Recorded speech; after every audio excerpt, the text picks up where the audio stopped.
저와 여러분들이 한 구절씩 번갈아 읽으시고요. 마지막 구절은 함께 읽도록 하겠습니다. 그러므로 그리스도 안에 무슨 권면이나 사랑의 무슨 위로나 성령의 무슨 교제나 긍휼이나 자비가 있거든 마음을 같이하여 같은 사랑을 가지고 뜻을 합하며 한 마음을 품어 아무 일에든지 다툼이나 허영으로 하지 말고 오직 겸손한 마음으로 각각 자기보다 남을 낮게 여기고 각각 자기를 도와볼 뿐더러 또한 각각 다른 사람들의 일을 도와보아 나의 기쁨을 충만케 하라. 너희 안에 이 마음을 품으라. 곧 그리스도 예수의 마음이니. 우리 마지막 구절만 함께 다시 읽어보겠습니다. 시작. 너희 안에 이 마음을 품으라. 곧 그리스도 예수의 마음이니. 아멘. 한 번은 어떤 의사분께서 강연을 하시는 모습을 동영상으로 캡처된 모습을 인터넷을 통하여 보게 된 적이 있었습니다. 그분이 그 강연을 시작하시면서 처음 던졌던 질문이 이거였습니다. 여러분, 세상에서 가장 무서운 질병은 무엇이라고 생각하십니까? 여러분도 한번 생각해 보실래요? 세상에서 가장 무서운, 약간 이제 주관적인 점도 있겠지만 가장 무서운 질병은 여러분에게 무엇입니까? 그냥 육체적인 질병 말하는 겁니다. 성경에서 답을 찾으지 마시고 육체적으로 우리에게 가장 무서운 질병은 뭐라고 생각하십니까? 우리가 많이 신경 쓰는 것들이 있죠. 이렇게 들으면 막 마음이 무너지는 질병들이 있죠. 어떤 질병인들 쉬운 질병, 가볍게 여길 수 있는 질병이 있겠습니까만 되게 암 혹은 에이즈 이런 이야기 들으면 우리는 절망을 느끼고 많이 두려워하게 되죠. 근데 이분은 하는 말이 그건 아니라는 겁니다. 물론 그것도 무서운 질병이지만 가장 무서운 질병은 아니라는 거예요. 그리고 계속 설명을 이어가더니 마지막에 와서 이분이 주시는 답이 혈관 질환의 질병이 가장 무섭다고 합니다. 무슨 말씀인지 아시죠? 혈관이 막혀서 심장이나 뇌에서 순간적으로 이게 터져가지고 몸의 기능이 마비되거나 혹은 즉시 사망하게 되는 질병이 가장 무섭다라고 그래요. 그 이유인즉슨 다른 질병은 마지막을 준비할 시간이라도 준다는 겁니다. 암이 걸리셨든 다른 어떤 백혈병이 걸리셨든 물론 너무 두렵죠. 우리 생명을 앗아가니까요. 분명 무서운 질병입니다. 그런데 혈관 질환, 혈관이 터지는 그 문제는 마지막을 준비할 시간조차도 내가 사랑하는 그 사람들에게, 가족들에게 사랑했었노라고 말할 시간조차도 주지 않는다는 점에서 가장 무서운 질병이라고 이야기를 하더라고요. 여러분 동의가 되십니까? 우리 몸속의 혈관이 참 가지각색으로 많습니다. 굵은 곳에서부터 가는 것까지 아주 미세해서 정말 너무나도 가는 그런 혈관까지 많습니다. 그 길을 다 합치면 지구를 3바퀴 돈다. 그런 말씀 들어보셨겠죠. 그런데 그 길고 그 세밀하고 그 많은 혈관 중에 단 한 부분이라도 막힌다고 한다면 어떻게 되죠? 온 몸에 이상이 생깁니다. 에베소서 1장 23절에 성경은 우리에게 이렇게 말씀하고 있습니다. 준비되어 있습니다. 교회는 그의 몸이니 만물 안에서 만물을 충만케 하신 자의 충만이니라. 교회는 예수 그리스도의 몸이다 라고 성경이 말씀하십니다. 로마서 12장 5절에도요 또 이런 말씀이 있어요. 이와 같이 우리 많은 사람이 그리스도 안에서 한 몸이 되어 서로 지체가 되었느니라. 그리스도 안에서 우리가 한 몸이 되었을 뿐만 아니라 서로가 서로에게 지체가 되었다라고 말씀하고 있습니다. 우리는 독립된 인격입니다. 서로가 될 수가 없어요. 여러분이 제가 될 수 없고 제가 여러분이 되어드릴 수는 없습니다. 아무리 부부로 오래 같이 살았어도 닮아질 수는 있으나 똑같은 인격체가 될 수는 없습니다. 우리의 독립성을 인정해야 됩니다. 하지만 동시에 우리는 하나라고 하는 우리의 공동체성도 성경은 강조하고 있더라는 것입니다. 우리는 하나이며 함께입니다. 고린도전서 12장 22절에 또 다음과 같이 말씀합니다. 이뿐 아니라 몸에 더 약하게 보이는 지체가 도리어 요긴하고, 우리 몸속에 있는 혈관을 좀 예로 들고 싶어요. 보이지 않는 지체이지요. 우린 지체라고 하면 흔히 눈, 코, 입, 팔다리를 먼저 생각하게 되기가 쉽습니다. 그러나 분명히 혈관도 우리 몸을 구성하고 있는 한 부분이고 한 지체입니다. 혈관은 근육처럼 힘을 만들어내지는 않죠. 혈관은 뼈처럼 단단하지도 않습니다. 눈, 코, 입처럼 어떤 특수한 기능을 하고 있지도 않습니다. 혈관이 하는 일은 뭡니까? 피를 통과시켜주는 겁니다. 물론 그 피 속에 산소도 있고 영양분도 있겠지만 혈관은 피를 통과시켜주고만 있는 역할입니다. 우리 몸속에 보이지도 않을 정도로 안에 담겨져 있고요. 너무나도 많습니다. 그런데 이 중에 그 깊고 그 수많은 혈관 중에 한 부분만이라도 막히면 모든 지체가 큰 영향을 받습니다. 눈, 코, 입이 기능을 상실할 수도 있습니다. 온몸이 생명을 잃을 수도 있습니다. 오늘 임직을 받으시는 분들이 있습니다. 우리 이분들을 기도하며 선출하였습니다. 우리 인기 투표한 게 아닙니다. 개인의 선호도로 사람을 뽑은 게 아닙니다. 하나님께 기도하였고 그 기도 가운데 하나님께서 세우실 일꾼을 우리가 함께 선출하였습니다. 그리고 이 시간 우리가 이 예배를 통하여 그분들을 하나님께 올려드리고 있습니다. 이분들이 몸속의 혈관처럼 일하게 되시기를 소원합니다. 이분들이 보이지 않는 곳에서 가장 중요한 사역을 감당하게 되기를 원합니다. 이분들을 통하여 우리 교회 안에서의 혈액순환이 더욱 원활하게 이루어지기를 주님의 이름으로 축원합니다. 오늘 임직 예배를 드리며 임직자들뿐만 아니라 또한 우리 모두에게 주시는 하나님의 말씀을 듣도록 하겠습니다. 우리 다시 한번 빌립보서 2장 1절로 5절의 말씀을 다시 한번 읽어볼까요? 같이 읽습니다. 시작. 그러므로 그리스도 안에 무슨 권면이나 사랑의 무슨 위로나 성령의 무슨 교제나 긍휼이나 자비가 있거든 마음을 같이하여 같은 사랑을 가지고 뜻을 합하며 한 마음을 품어 아무 일에든지 다툼이나 허영으로 하지 말고 오직 겸손한 마음으로 각각 자기보다 남을 낮게 여기고 각각 자기 일을 돌아볼 뿐더러 또한 각각 다른 사람들의 일을 돌아보아 나의 기쁨을 충만케 하라. 너희 안에 이 마음을 품으라. 곧 그리스도 예수의 마음이니. 아멘.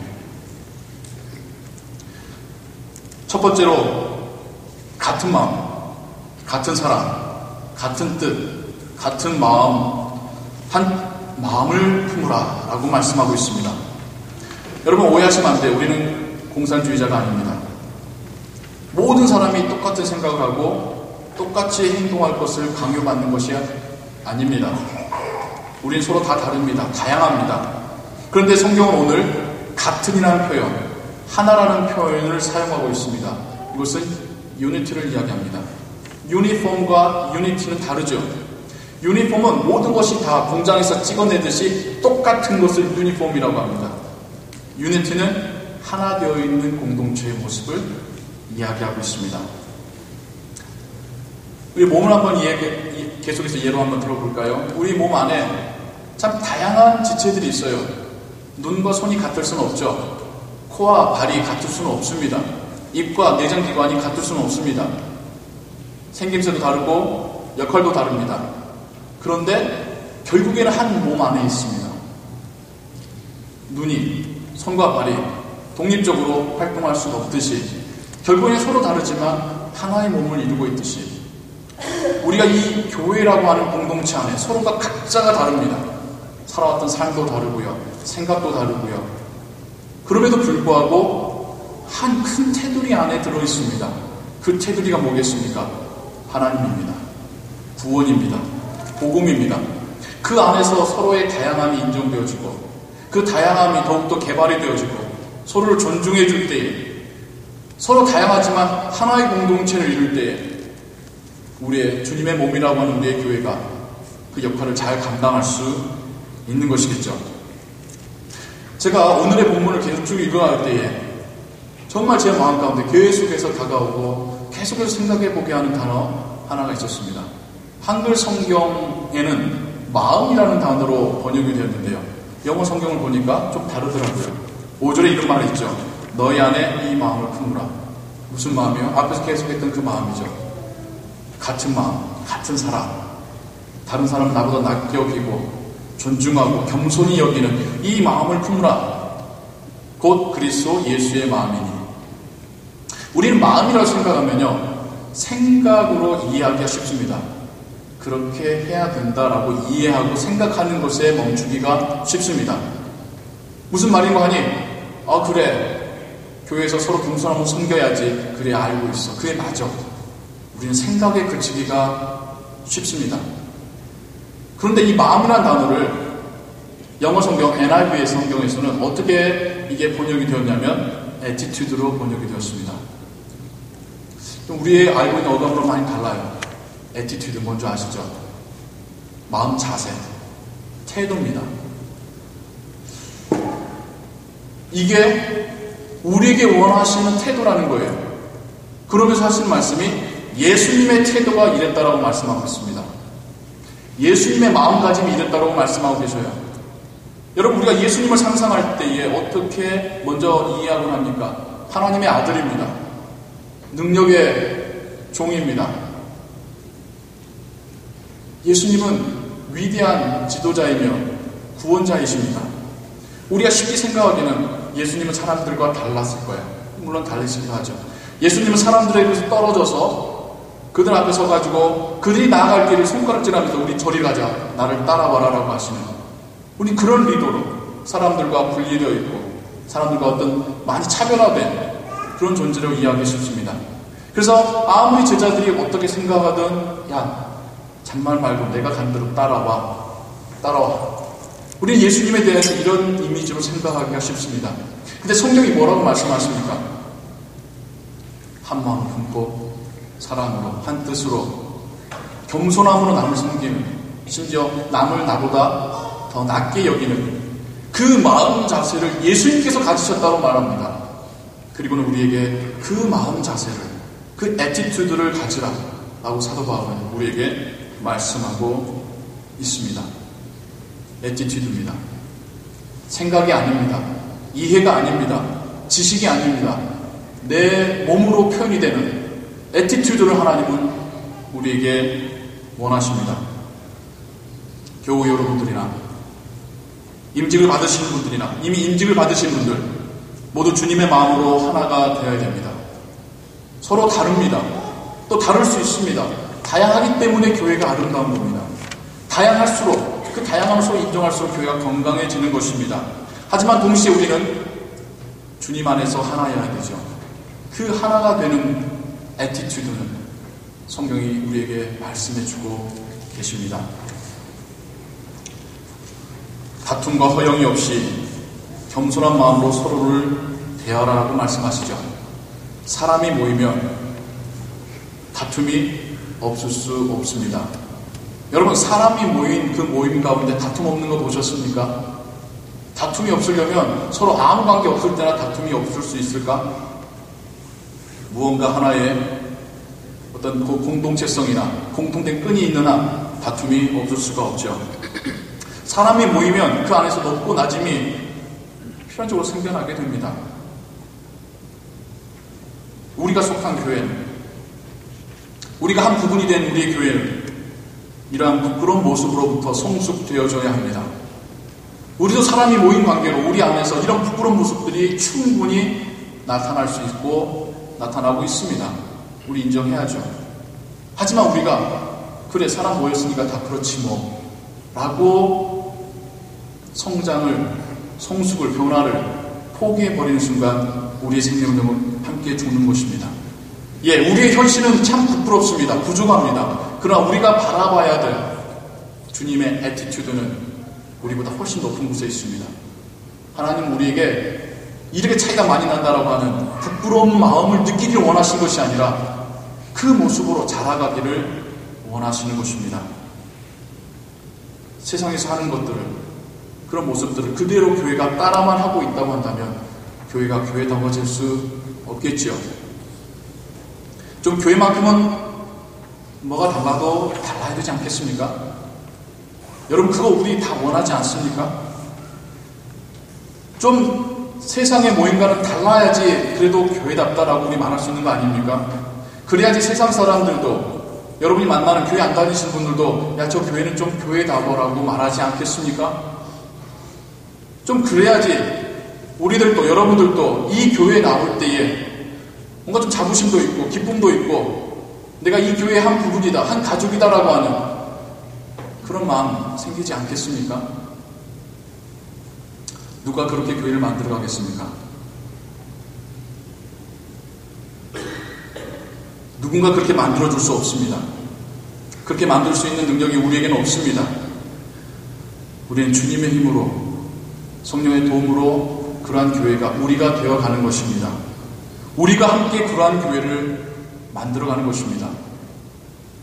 누군가가 교회를 잘 만들어 놓고 여러분이 그 혜택을 누리시는 것이 아니라 우리 각자가 우리 맡은 그 자리에서 조금은 교회다운 모습, 조금은 크리스찬다운 모습을 나타낼 때에 이것이 전체의 몸이 성장하는, 전체의 몸이 건강해지는 그런 변화로 나타날 줄로 믿습니다. 다툼과 허영이 아닌 겸손과 섬김이 있는 교회 되기를 소원합니다. 남을 나보다 낮게 여기는 우리가 그러한 애티튜드를 갖게 되기를 소원합니다. 그러하기 위해서 주님의 애티튜드는요, 각각 자기를 돌아볼 뿐더러 또한 각각 다른 사람들의 일을 돌아보아 균형 있게 일했다라고 성경은 말씀하고 있습니다. 다른 사람들의 일을 돌보다, 다른 사람이 일에 참견하다는 의미로 이해하지 마십시오. 다른 사람을 섬기고 또한 마찬가지로 나도 돌아보았다는 의미입니다. 우리가 함께 모였지만 서로에 대해서 섬김과 관심이 없다고 한다면 우리는 그냥 남입니다. 공동체가 될 수 없어요. 여러분 기차 플랫폼을 한번 상상해 보십시오. 각자 자기가 원하는 기차 열차표 시간이 있지요. 아무런 관계없이 그냥 서 있을 뿐입니다. 그 사람들의 모임이 자기들이 스스로를 가리켜서 우리라고 표현합니까? 아니에요. 그냥 나일 뿐인 거죠. 아무런 서로에 대한 관심과 관계가 없기 때문입니다. 우리가 우리 안에서 서로를 향하여 사랑과 섬김이 있을 때에 우리는 끈으로 묶여져 가게 되는 것입니다. 그때에 비해서 우리는 우리라는 표현을 사용할 수 있습니다. 여러분, 한국 표현으로 우리라는 표현이 얼마나 다정다감한지 몰라요. 무슨 말인가 하니 감정이 없으면 쉽게 말할 수 없는 표현이 우리라는 단어입니다. 내가 정말 사랑이 있는 그 사람에 대하여 표현할 때 우리라고 표현해요. 우리 교회, 우리 교회 장로님, 우리 교회 성도, 우리 아빠, 이게 없으면요 우리라는 표현 못합니다. 그 사람이라고 말합니다. 그 교회라고 말합니다. 동시에 자기 자신도 돌볼 줄 알아야 된다고 성경이 말하고 있죠. 다른 사람 돌보기 위해 자신의 삶과 가정을 내팽개치라는 것이 아닙니다. 물론 그런 분은 없습니다. 나를 돌보듯이 남을 돌보라는 말씀이겠죠. 이것이 주님의 마음을 기쁘게 할 것입니다. 이것이 하나님께서 받으시는 찬양이 될 것입니다. 이것이 하나님의 나라가 확장되어져 가는 방식이 될 것입니다. 사랑하는 성도님 여러분, 그리고 오늘 인증을 받으시는 여러분, 주님 안에서 서로를 향하여 권면과 사랑과 위로의 교제를 가지십시오. 주님과 같은 생각과 마음으로, 주님과 같은 그 자세로 사역하시기 바랍니다. 남을 나보다 낮게 여기십시오. 서로를 귀하게 여기십시오. 서로를 돌보아 주십시오. 우리가 함께 아름다운 교회, 건강한 교회 만들어가기 원합니다. 다른 사람들이 부러워하며 칭찬하는 교회, 만들어가길 원합니다. 이곳에 속한 우리 모두가 행복한 교회, 우리의 신앙이 함께 자라가는 교회 되기를 주님의 이름으로 축원합니다. 아멘. 기도하겠습니다. 사랑과 은혜가 풍성하신 하나님 아버지, 주님께서 우리를 향하셨던 그 마음, 우리와 함께 하셨던 그 마음가짐을 우리 성경 속에서 보게 됩니다. 한 마음이 되셨고, 한 뜻으로 사랑하셨고, 겸손함으로 섬기셨고, 정말 우리를 돌봐주셨던 그 애티튜드를 우리가 성경에서 발견합니다. 하나님, 우리가 교회라는 이름으로 하나 되기 위하여 이러한 자세가 필요합니다. 서로를 향하여 이렇게 다가가야 합니다. 하나님, 우리가 우리를 가리켜 우리라고 표현할 수 있는 그 사랑을, 그 관심을, 그 섬김을 우리에게 허락하여 주옵소서. 나의 부족한 인격으로는 불가능합니다. 그러나 주님의 사랑으로는 가능할 줄로 믿습니다. 하나님, 우리 교회를 더욱 건강한 교회, 아름다운 교회 되게 하여 주옵소서. 주님의 사랑과 복음을 전하는 교회 되게 하여 주옵소서. 예수 그리스도의 이름으로 기도하옵나이다.